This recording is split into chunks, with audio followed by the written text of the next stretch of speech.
ओम शांति, ओम शांति, ओम शांति। अच्छा ये तो जानते सब यही है, यही का जन्म हुआ तो सब जानते हैं मुझे। मैं वो बताऊंगा कि चला कैसे इस ज्ञान में, क्यों चला। जब हम पूजा इतनी करते हैं, हमारी माता जी को क्या कहते हैं, व्रत करती थी और पढ़ी थी नहीं, बृहस्पतिवार व्रत करती थी।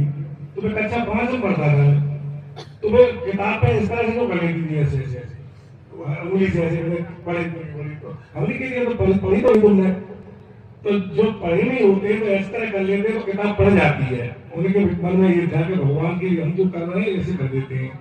तो मैंने कहा हम सुना दिया करेंगे, हमने सुनाना शुरू कर दी। फिर हमने जब सुनाते ही जब व्रत करे तो व्रत भी जाने लगे बृहस्पतिवार का। मेरी माताएं जाने रहती है, भाई बहुत कम रहते हैं बृहस्पतिवार का। ऐसी किताब बन गई, हमको व्रत करने लगे, फल भी मिला उसका, बीच में छोड़ दिया उसका प्रतिफल ऐसा मिला धकेल दिया उसको। तो फिर पूजा पाठ करना सब कुछ कर रहे थे। फिर मतलब हमको ब्रह्मा कुमारी संस्था के भाई थे हमारे, तो वो हमारे पास आते थे, कहते थे चलो वहां चला करो। और हमने कई होते ना तुम्हारा ये मठ पंथ रानी और ये आश्रम, इनमें लूटपाट होती है, हमारे मन में भी वही थी।